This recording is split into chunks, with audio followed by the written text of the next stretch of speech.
I could drop below a certain threshold of sleep, and although I'd be awake more hours and I could sustain it, I would get less done because my mental acuity would be affected. A challenge for entrepreneurs is to say, well, what's the difference between really believing in your ideals and sticking to them versus pursuing some unrealistic dream that doesn't actually have merit? I think a lot of people think I must spend a lot of time with media or on businessy things, but actually almost all my time, like 80% of it is spent on engineering and design. What's up, Believe Nation? It's Evan. My one word is believe, and I believe in you. I believe you have an amazing gift inside you that I want to see explode out onto the world. Now, I started the Mentor Me series to try to hang around people who've done a lot more than us, and hopefully by spending a little more time with them, hopefully some of their beliefs, their mindset, their thought systems seep into us to help us become the best version of ourselves. So today we're going to learn from one of the best, Elon Musk, and how he lives his crazy schedule. Mentor me, Elon.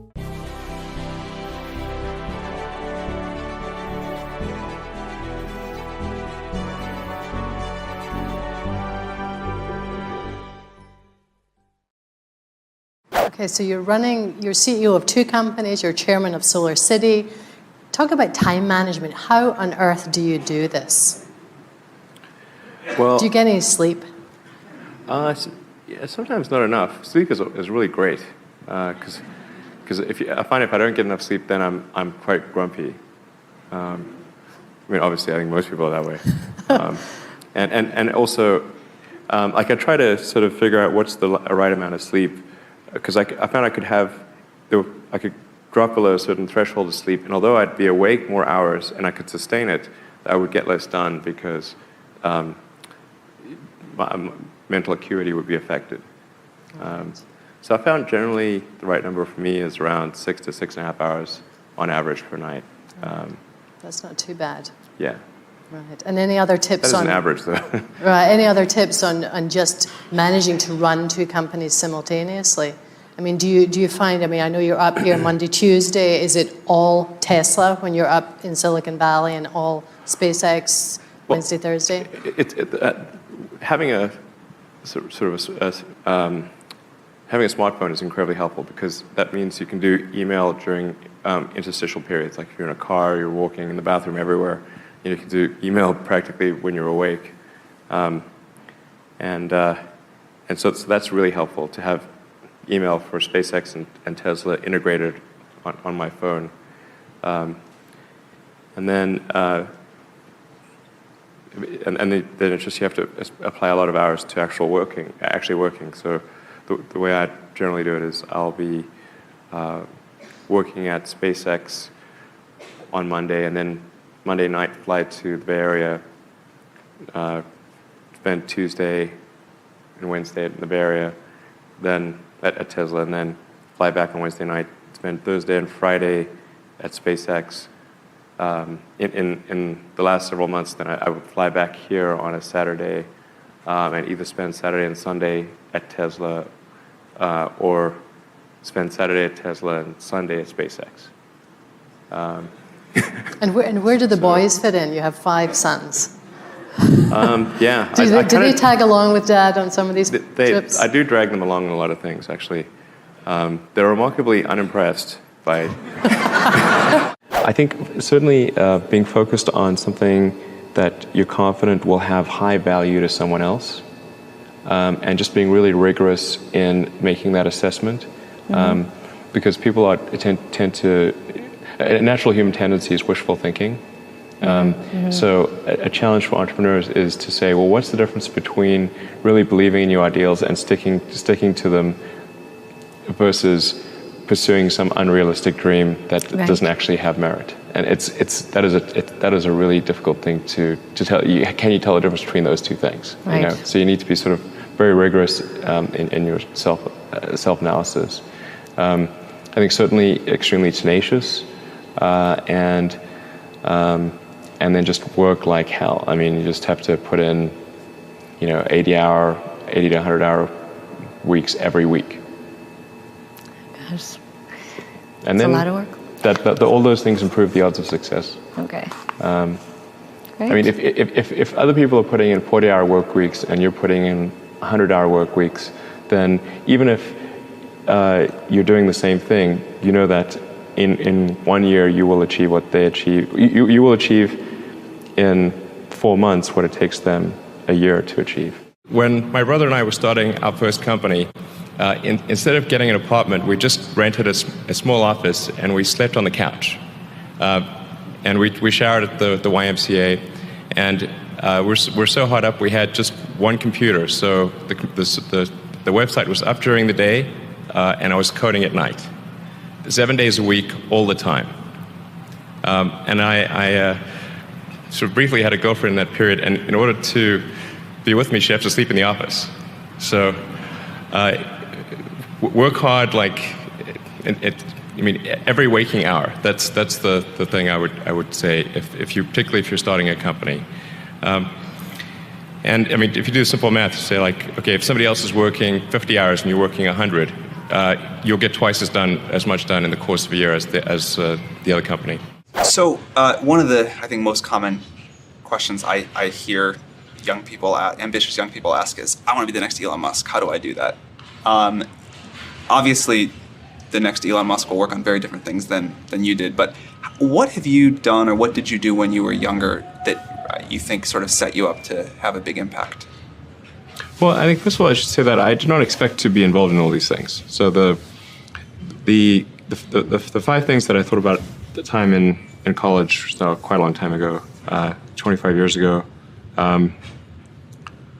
making life multiplanetary, accelerating the transition to sustainable energy, the internet, broadly speaking, and then genetics and AI. I think I didn't expect to be involved in all of those things. I actually, at the time in college, I sort of thought helping with electrification of cars was how I would start out, and that's actually what I worked on as an intern, was advanced ultracapacitors to see if they would be a breakthrough relative to batteries for energy storage in cars.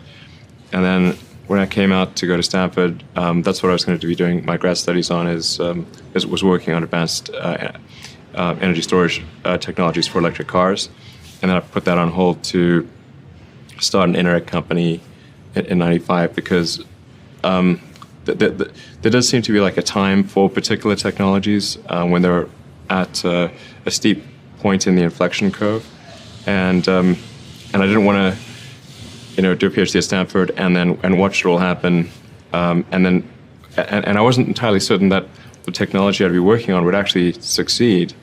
Like you can get a doctorate on many things that ultimately do not have a practical bearing on the world.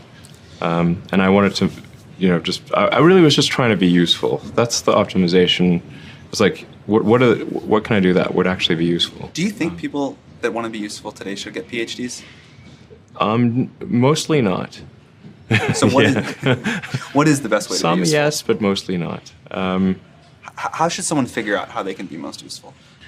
Whatever this thing is that you're trying to create, what would be the utility delta compared to the current state of the art times how many people it would affect? So that's why I think having something that makes a big difference but affects a sort of small to moderate number of people is great. As is something that makes even a small difference but affects a vast number of people. Like the area under the curve. Yeah, exactly. The area under the curve would actually be roughly similar for those two things. So it's actually really about just trying to be useful and matter. And then when you're trying to estimate probability of success, so you say this thing will be really useful, good area under the curve. I guess to use the example of SpaceX. Mm-hmm. When you made the go decision that you were actually going to do that, this was kind of a very crazy thing at the time. Very crazy, very for sure. Crazy. Yeah, people are not shy about saying that. But I kind of agree. I agreed with them that it was quite crazy. Crazy if the objective was to achieve the best risk-adjusted return, starting a company is insane. But that was not my objective. We try to aim for something which is a very open plan to maximize communication and make it sort of fairly nice looking. This place used to be quite dismal. That's my office over there, actually. we really try to minimize the number of offices that we have because doors limit communication. Everyone at the company, with the exception of a few people in like HR and finance, actually are in cubes. So this is just a little area where people can meet and have sort of an impromptu meeting. Obviously, also very open. I think it's actually quite helpful to have this openness because then you can sort of see what people are working on their computers. Now I've got a really special Elon Musk bonus clip on how to use your time the best way possible. But before that, I want you to make a commitment of the day. You just watch this video. Don't just watch another video. Make it have an impact and a meaning in your life. I want you to commit to making a change somehow to your life or to your business. After watching this video, what are you committing to changing? Leave it down in the comments below. I'm really curious to find out. Thank you guys so much for watching. I believe in you. I hope you continue to believe in yourself and whatever your one word is. Much love. I'll see you soon and enjoy the bonus clip. How do you spend your days now? Like, what do you allocate most of your time to? My time is mostly split. It's split between SpaceX and Tesla, and of course, I try to spend it's a part of every week at OpenAI. So I spend basically half a day at OpenAI most weeks, and then I have some OpenAI stuff that happens during the week. But other than that, it's really and what do you SpaceX do when and you're Tesla. at SpaceX or Tesla? Like, what does your time look like there? Yeah, so that's a good question. I think a lot of people think I must spend a lot of time with media or on businessy things, but actually almost all my time, like 80% of it, is spent on engineering and design. So it's developing next generation product. That's 80% of it. You probably don't remember this. A very long time ago, many, many years, you took me on a tour of SpaceX. And the most impressive thing was that you knew every detail of the rocket and every piece of engineering that went into it. And I don't think many people get that about you. Yeah, I think a lot of people think I'm kind of a business person or something, which is fine. Like, business is fine. But but really it's, it's like at SpaceX, Gwynne Shotwell is chief operating officer. She kind of manages legal, finance, sales, and kind of general business activity. And then my time is almost entirely with the engineering team working on improving the Falcon 9 and the Dragon spacecraft and developing the Mars colonial architecture. And then at Tesla, it's working on the Model 3 and some in the design studio, typically half a day a week, dealing with aesthetics and look and feel things, and then most of the rest of the week is just going through engineering of the car itself, as well as engineering of the factory. Raise your standard. Apple, at the core, its core value is that we believe that people with passion can change the world for the better. Not one drop of my self-worth depends on your acceptance of me. I don't ever give up.